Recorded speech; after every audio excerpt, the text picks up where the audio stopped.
I lost on Jeopardy, baby. Ooh,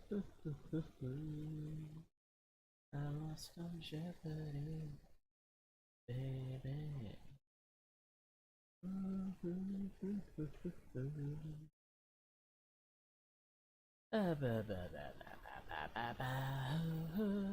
Okay, are we going?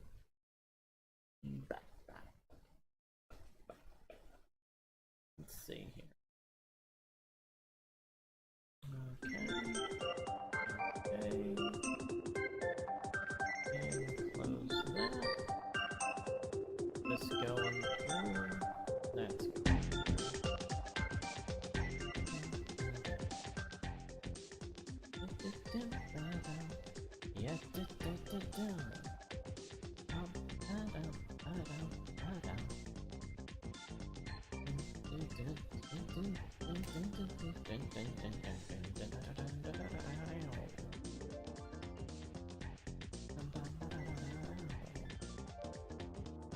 Alright, let's see. I think we're going here. Okay. And we got one person in chat. Starting up working on the opacity, bringing the background, and we are set to go. Well, how are you doing today, Versus? Just getting the morning started. Finishing up editing the comic page here.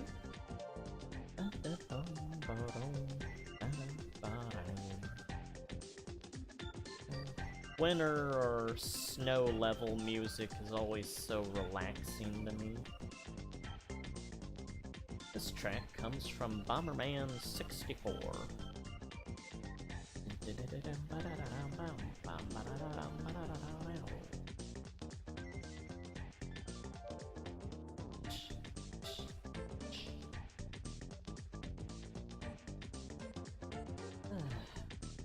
Oh, well, that's good.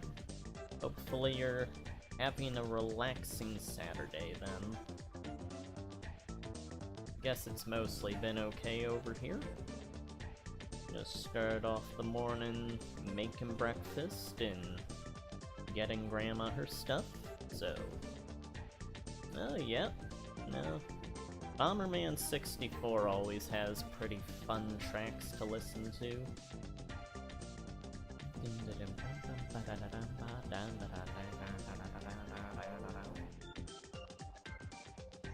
I wish they'd make another Bomberman 64.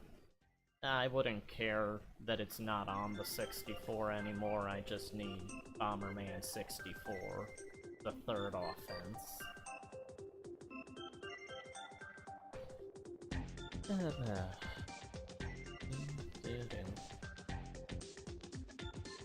Bomberman's one of those series. I remember when 64 came out, people were really complaining about it, because it was like, oh, it's not multiplayer focused, and it's like, well, that's not the reason you play that game. But I know that's classically how the series was, so I guess it's understandable.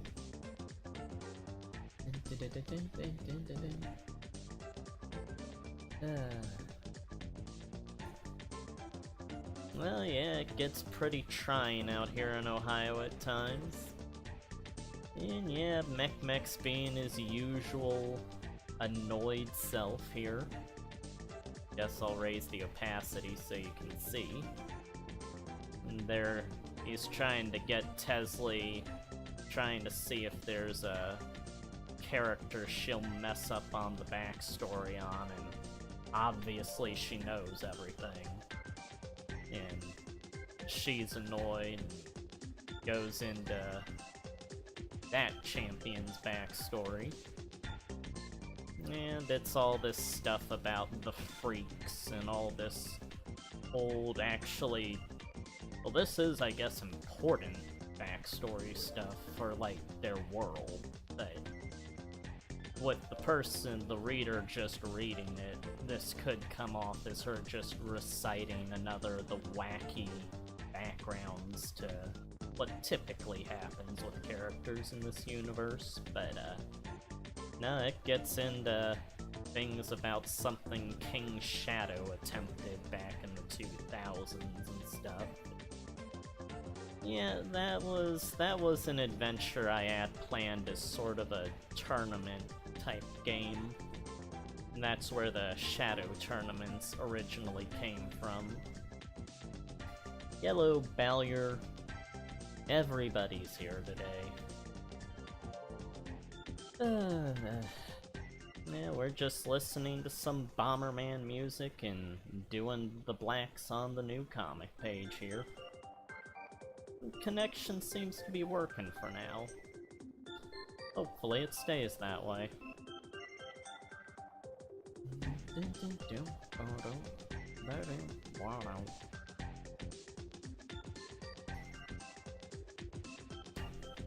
And, are you, Shadow and Daniel, are you having a good day? I know it's probably early in the morning for some, or maybe late at night for others.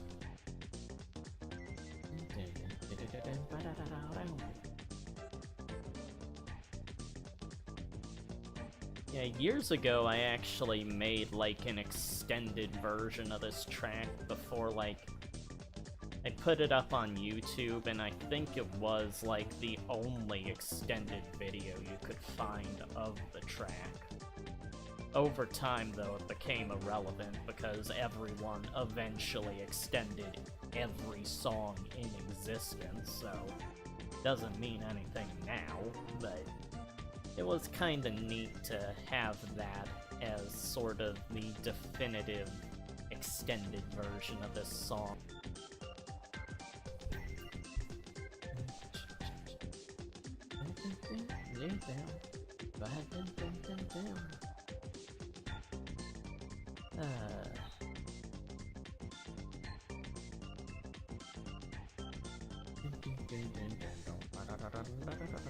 I just had that on a bagel and watched some Petronius video game review.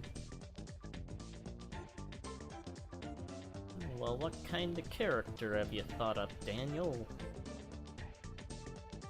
I'm always thinking up characters, as you all probably know that by now.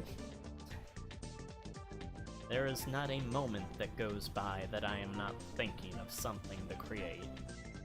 I actually had an idea of maybe trying to make a little short book to, like, just sort of try to make some money and see how profitable it'd be to do that.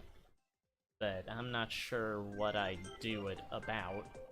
And of course that would end up getting in the way of, like, getting work done on other things like the comic here, but it's something I was messing around with an idea for like, just a quick little thing to experiment with, maybe.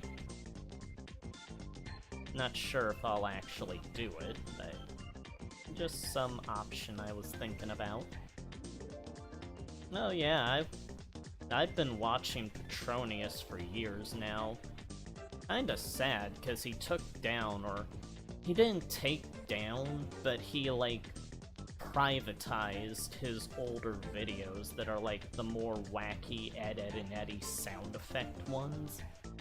And so, can't see those anymore. I always loved his Spider-Man and the, Elmo video game review he did, and how he had his, like, Muppet version and stuff in that one. I know that video is unable to be seen now, but I'm going to remember it. It's always sad to me losing so much stuff over the years for YouTube, like, videos and stuff. That's part of why I try to archive everything I can these days, so that I don't lose that stuff. Oh, hello, Handgun. How are you doing today? We're just listening to some Bomberman music and working on the comic here.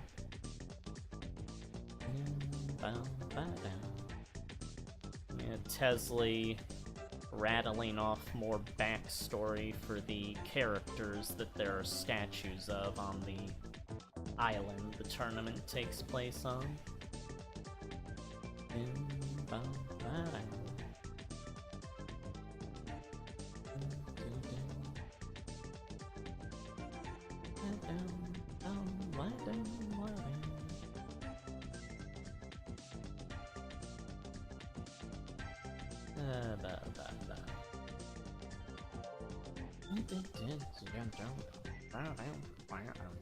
Uh-oh. That's not what I wanted. Okay, there we go. Let's switch over.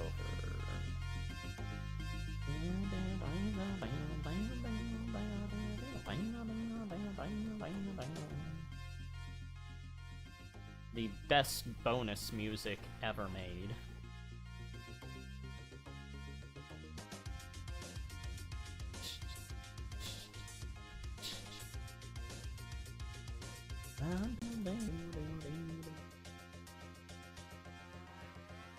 Oh, well, that's I feel honored that you would make something that inspired by my stuff, Valier.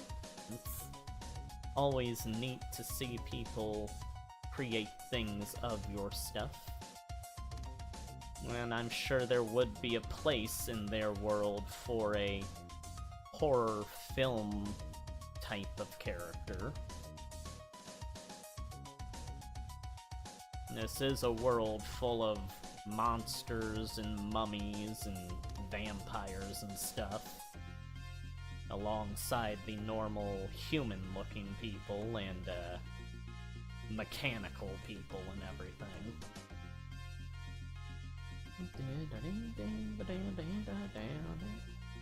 Yeah, when making my stuff, I've always just sort of worked off the old Dragon Ball logic of, well, they're Earthlings, but that doesn't mean they all have to be human.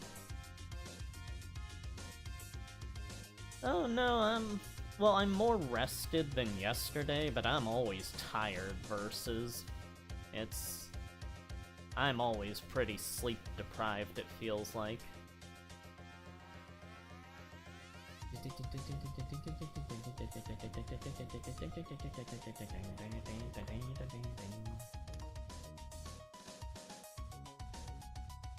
Yeah, lately I've been being more sleep deprived actually, cause more stuff to take care of with Grandma and everything. But that's to be expected at this point.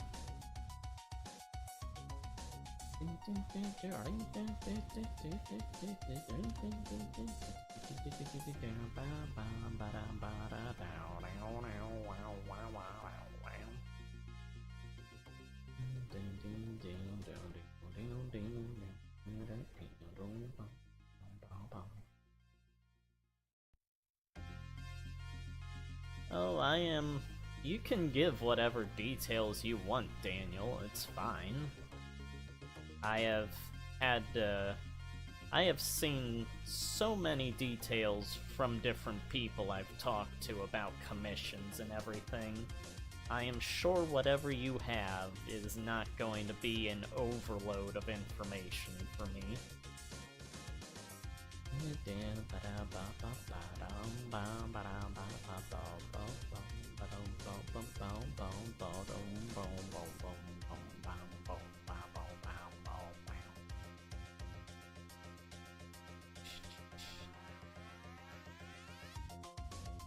Well, I always loved Tommy Tallarico music. He was such a legend when it came to music making in, like, 16-bit era of video games. All the Earthworm Jim soundtracks, just such an incredible artist.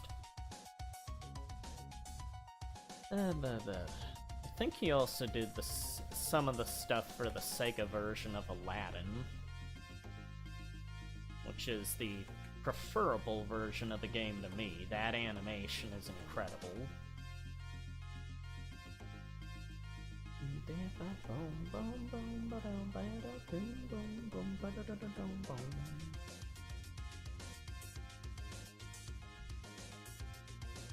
Yeah, I think, yeah, Shinji Mikami, I think, is the one that worked on the Nintendo version of Aladdin.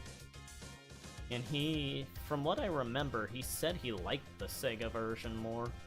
And I guess speaking of Shinji Mikami, there is the remake of Resident Evil 4. The demo of that is out now.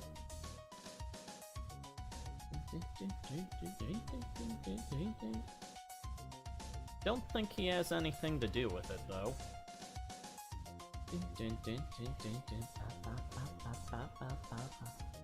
Well, for classic Aladdin, there are two different games, technically. They came out at the same time, but one was done by Capcom and the other was done by Virgin. Virgin did the Sega version, which is the one I like the most, and Capcom did the Nintendo one. And, yeah, the guys that did Aladdin and, well, the Virgin one ended up breaking off and forming Shiny Entertainment to make Earthworm Jim afterwards. Which, obviously, they carried their experience with animation from Aladdin into Earthworm Jim. The animation was mostly headed by Mike Dietz. He's the guy that did all the movement and stuff for those games.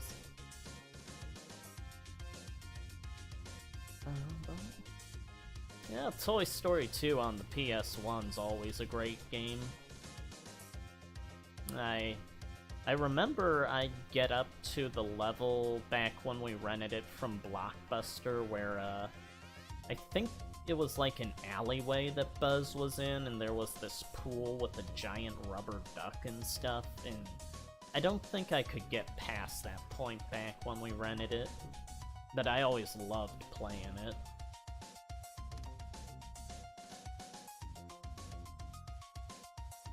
Yeah, Sega was always a pretty great company to me. It's just that their American division pretty much suicided themselves is the problem. Although that was not helped by the Japanese division, they pretty much set it up for the American division to fail after Saturn Day.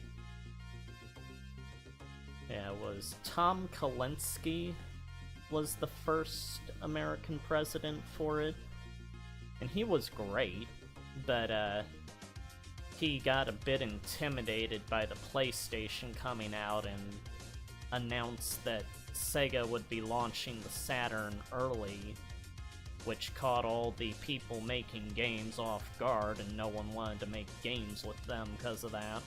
And then he got replaced with Bernie Stolar, who pretty much ran it into the ground. That guy, he's the reason that the Sega Saturn and the Dreamcast are amazing systems. But in America, Bernie Stolar, he would not let, like, RPGs on the system in America. He wouldn't let anything he didn't like just wouldn't come out in America. So a lot of the good stuff never came to America. You have to stick to Japan for that, and that kinda ruined things. So by the time the Dreamcast came out, it was trying to rectify things, but it was too late. The damage was already done by that point. Which is sad, because the Dreamcast is amazing, but that's how it goes. It's companies and video games for you. Yeah,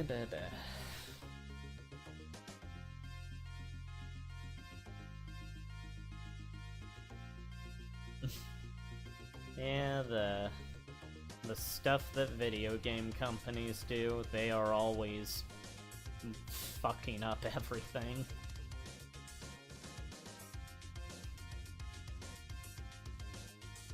Well, it's kind of a small rose quartz you got going on there, Daniel.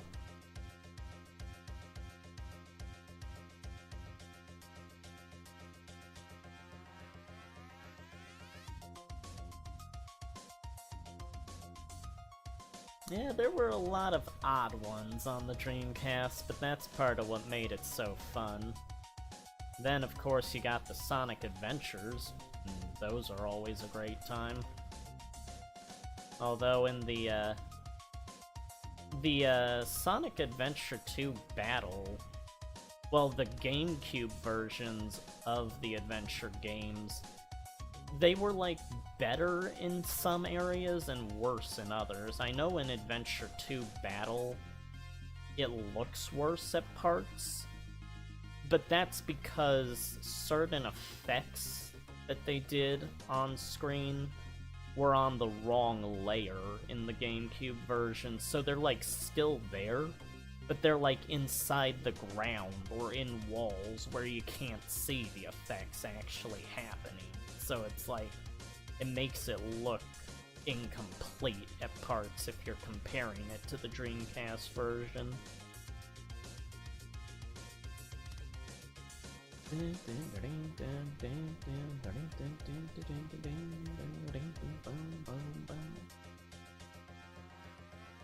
No, that sounds like a cute little character, Daniel. And I'm pretty sure that would work just fine in the comic universe. There's certainly enough characters with unknown or mysterious origins. In this case, in the case of the main characters, there's just stuff you guys don't know about them yet. And that the main characters probably don't know about themselves or each other yet.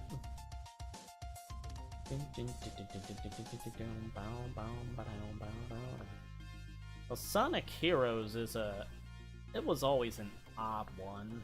It was like, I like Sonic Heroes, but the models for the characters, I forget what it was. They were either, like, incompatible with Heroes, or they lost the models or something between the adventure games and that, but the models in Heroes and Shadow the Hedgehog are not good compared to the, like, Adventure 2 models. They're too small and chibi and plastic looking to me.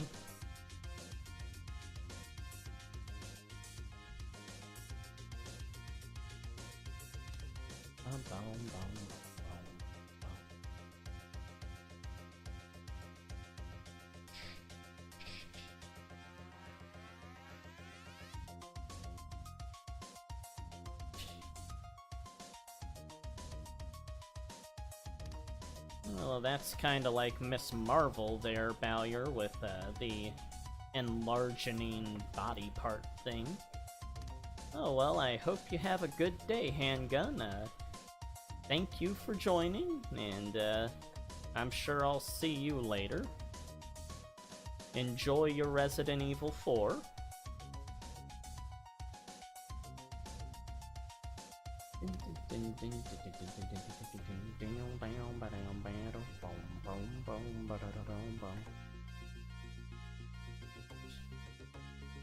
Oh, well, your character would get along quite well with Tesley's appetite. Tesley is pretty much a candy addict, but that's because it's in her genetics. Her family has sort of a... they always love sugar, no matter what.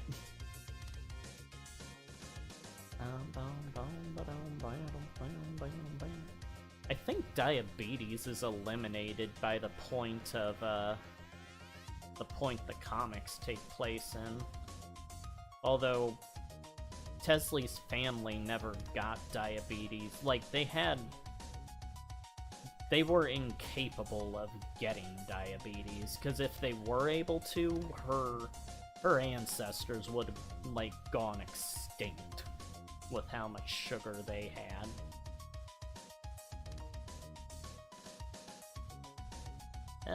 Don't say that too loud, Versus. Don't want that jinxing anything, but yeah, it's been pretty good today. Maybe it's how early I'm doing it this time. Although it just kinda seems random when it does and doesn't work. I know I've done it at the same time of day on different days, and it's been completely different connection-wise.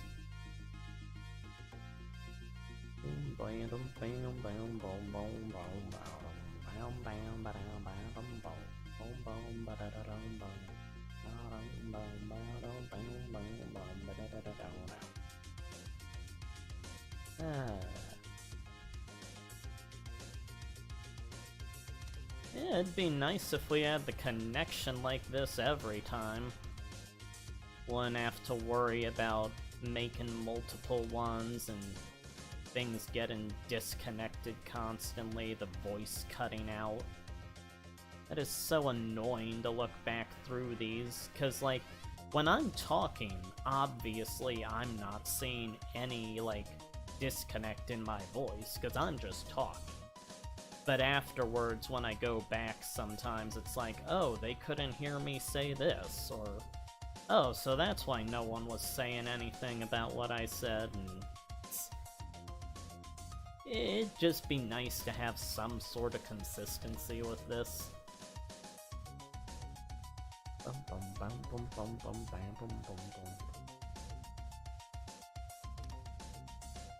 Yeah, Tesley is looking all annoyed here.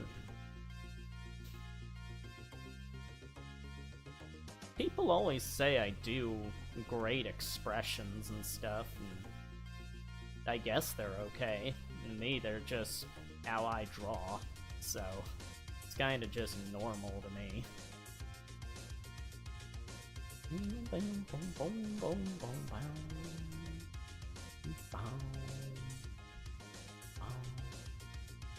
Oh no, I didn't know they were doing anything as Zootopia over at Disney. Well, that's always nice to see that movie getting more stuff. Although I used to think that about Wreck-It Ralph, and then Wreck-It Ralph 2 happened. That was fine, but that was not what I was... Me and my brother went to see Wreck-It Ralph in the theater, the original one, and that was like... That is the greatest video game movie ever created. And then the second one came out, and it's like... What was that? But it's not... Well, I want to say it's not horrible, but part of me wants to say it's horrible. But... Yeah, yeah. It was not what I was wanting from Wreck-It Ralph. But it is nice to hear about the Judy Hopps thing. That was another movie I saw in theater, Zootopia. I was thinking it was just going to be kind of a... maybe an annoying, but possibly okay, I guess, furry type movie. I wasn't really sure what to expect, but it turned out as like a legitimately good film. And one that like dealt with like racism, but like in other movies the issue would be annoying, but they did it in a way that was like, oh, this is actually, it makes sense for the world, and it's still entertaining to watch. Yeah, Zootopia and Wreck-It Ralph are probably my favorite of the modern Disney 3D animated films. Do they make 2D they have to make 2D animated films still. They're Disney. I'm just not thinking of any right now that they have done lately.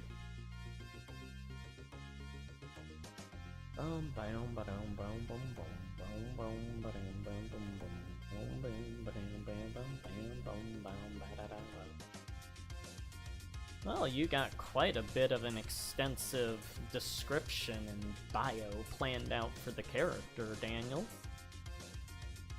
That is definitely one of the more interesting ones I've heard.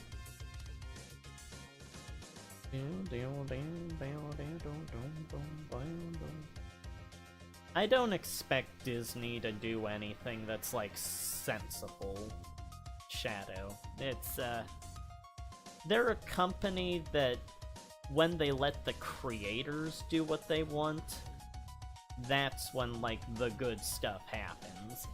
But when Disney, the company, gets involved in meddling with things, it just becomes another, well, it's a company ruining the creative people that make stuff. And so, I don't really expect much Disney-wise, like, as a whole.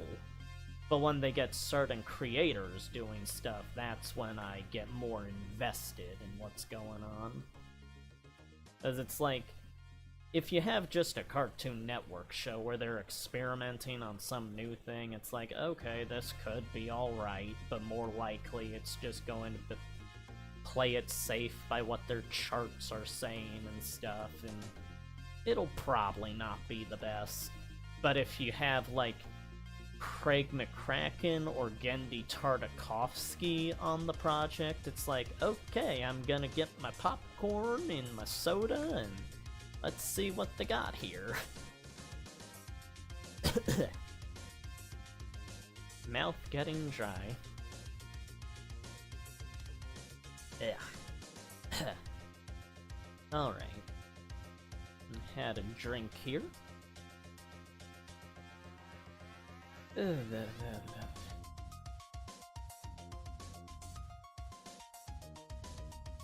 Yeah, Amphibia Owl House had it quite a bit rougher than Amphibia, with later on in the are they gonna get canceled type of situation, but they're still wrapping things up for now, so it's still got a chance. But with how Disney has been going lately, they seem to be in one of their phases of, well, time to cancel all of our stuff that's actually good and do what the charts are telling us that 2-year-olds want to see. And it seems to be the type of phase they're in now. It's like when they canceled Earth's Mightiest Heroes and replaced it with Avengers Assemble and stuff. Yeah,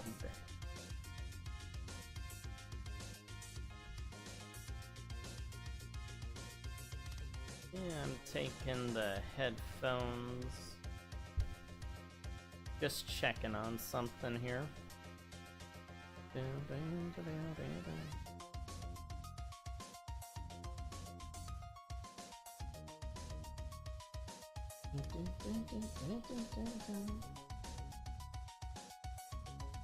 And now, I need to step away for a second. I need to check something out in the living room. Just a sec. Let's put this up. There we go.